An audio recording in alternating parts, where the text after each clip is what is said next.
Greetings and welcome back to the 60-minute arena. Here we start off at the end, nearing the end of round one.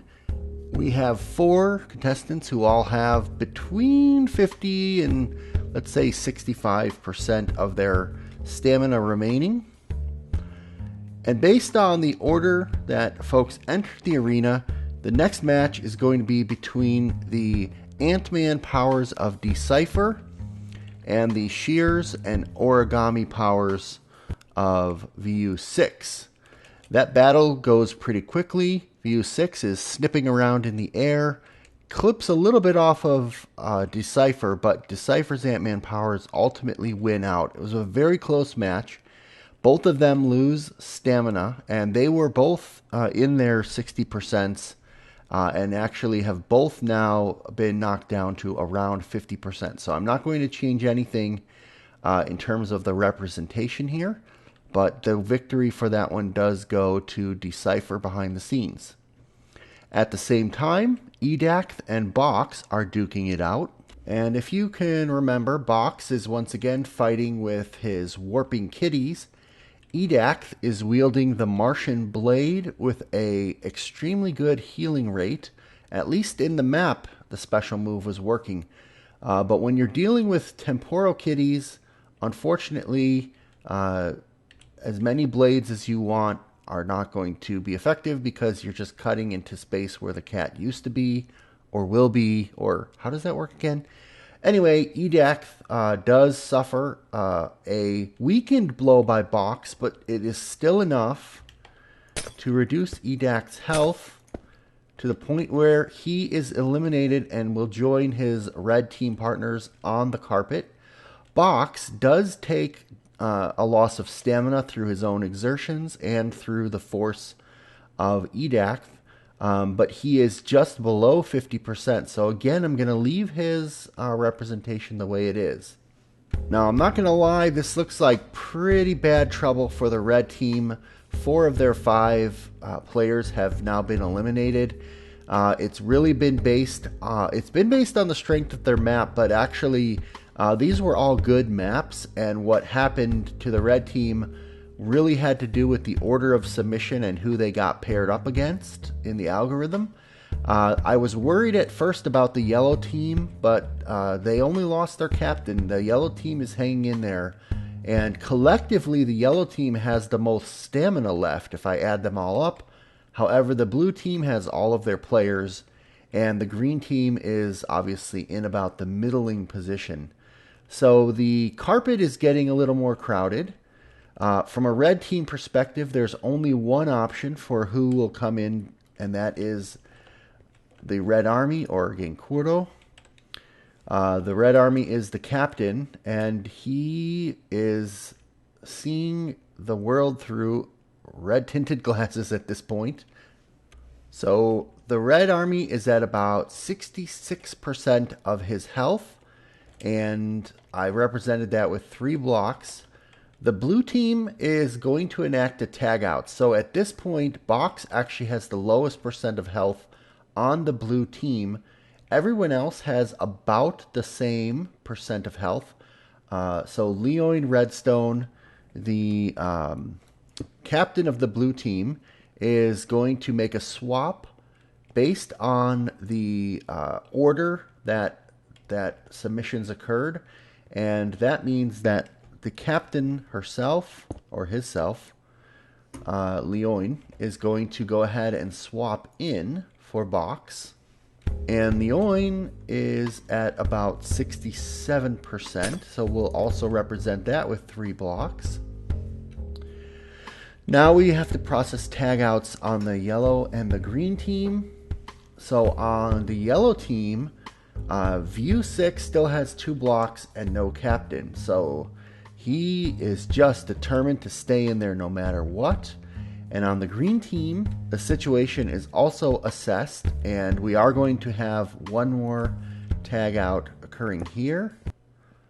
And Pyrogale is actually going to come back into the ring. So Pyrogale right now has the highest stamina on the green, which is exactly 75%. So we've got a few tag outs that were processed in this round, and we're going to have some fights now with these newcomers.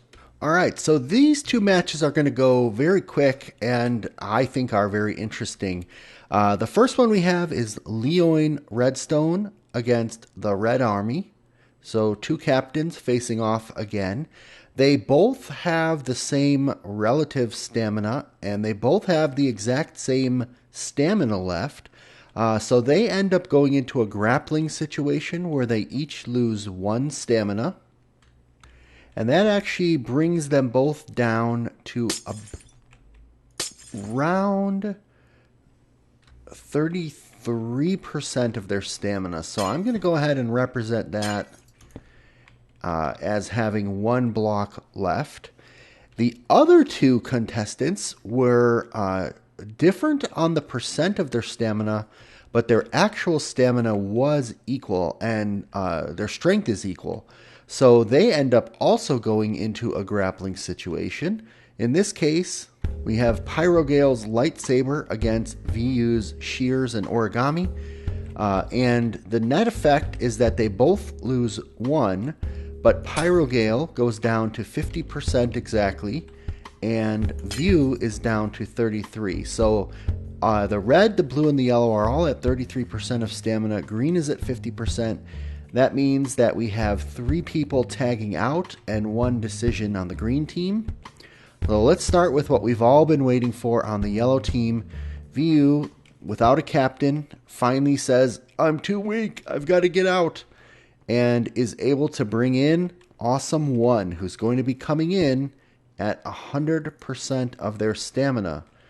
We have not yet seen Awesome One's move, so we don't know what that stamina is, but it's at 100% of whatever.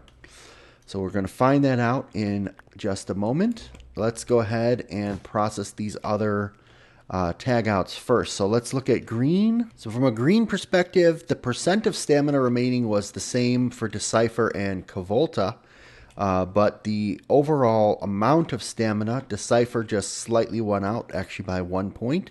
So Decipher comes back in and is at about 50%. From the red side, we only have one competitor left, and that is the captain, the Red Army, who is very low, unfortunately. And you remember their tactic is playing dead. So he's just laying down inside the inside the ring right now. And hopefully one of the opponents will trip over him.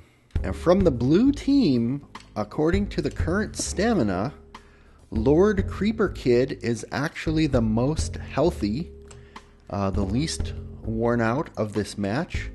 So Lord Creeper Kid is tagging back in to the ring. Lord Creeper Kid is at about 67% of stamina, which is closer to 75 than 50. So we'll represent him this way. So here's the lineup. We've got 1 block for red, 2 blocks for green, 3 blocks for blue, 4 blocks for yellow. And now once again, looking at the order in which maps were submitted, we're going to go ahead and pit Decipher against Awesome One. Decipher has the Ant-Man-like powers of miniaturization and sandstone puzzling. Awesome One, you are the last competitor in the ring. Let's see what your special powers are. So here we go. This is the last map. It's called Creative Block. It's similar to Writer's Block. So Awesome One had Creative Block. He couldn't think of what to make. The deadline was looming. He had no ideas. He knew he had to make a map and beat the deadline, and literally submitted this 1 hour before the deadline for map submission. I don't know if that was part of his mischievous plan all along, or if this really is a map born out of last-minute desperation. Let's find out. My game mode has been updated, and I think I have blindness. Oh. What? Oh, I didn't get to fall through. Okay. GLaDOS. Welcome, test subject 07734. We have a long day of testing ahead of us, so press the button when you're ready. Rules: no breaking or placing blocks. Play in survival, no cheating. Follow the rules, have fun. I'm not in survival.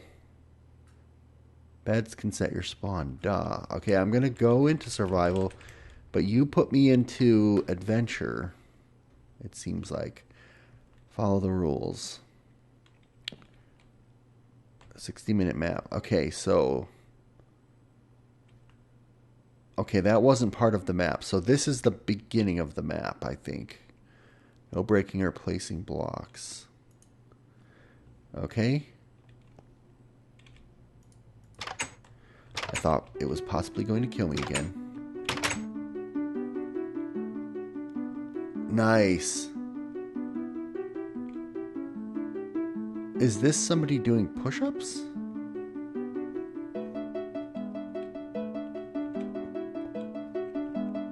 Portal 2. Portal. Herobrine. Oh my gosh, that sounds interesting. Keep spawning until you get a medium or small. Medium. Okay, there's a small companion cube. Oh god, this is kind of funny. So I've got to wait till he follows me around. Oh, companion cube, get back on the plates, and I gotta make sure I don't punch him. Go, go, go, go, go, go, go. Ow! I'm sorry, I think I'm gonna have to leave you behind, companion. The end. Oh. Wow, that really was desperation. Oh, interesting. And it was completed in 60 minutes. Good job, Awesome_1. So Awesome1 actually brings a companion cube into the match and uses that to fight against Decipher. Decipher has been beaten down a bit, but has had relatively good success by using his Ant-Man miniaturization powers. So in this case, because Decipher has been weakened, it turns out that their powers are actually exactly the same at this moment, and so they go into a grappling situation where they both lose 1 stamina, and that takes Awesome1 down to 75% of their stamina, and Decipher is now down to 50% of their stamina, of their overall stamina. Alright, so that was the last of the matches, or the last of the maps to be played in this tournament in round 1. And we're going to go over and we're going to resolve this conflict here between the Red Army and Lord Creeper Kid. So the Red Army's tactic was playing dead. Unfortunately, it submitted a map that was already completed. Lord Creeper Kid is using the power of truth, and in this case, there's just too big of a gap. I'm really sorry to the Red Army, but this is the way things work. Your last player has been eliminated, and Lord Creeper Kid is knocked down to just over 50%. He's at, I think, 55% of stamina. So he's going to be represented with 2 blocks. I want to make a slight correction what I said about Decipher. Decipher is actually at about 37% of their stamina. I think I said 50% or something a minute ago. Alright, so that's the end of round 1. So going into round 2, everyone remaining in the ring or on the side of the ring regains 1 stamina. So in this case, we have a fully fielded blue team, although they are all injured. We have 4 out of 5 of the yellow team, but no captain. And we have 3 out of 5 on the green team. So there's a lot of fight left in these people, and we'll see you guys in round 2.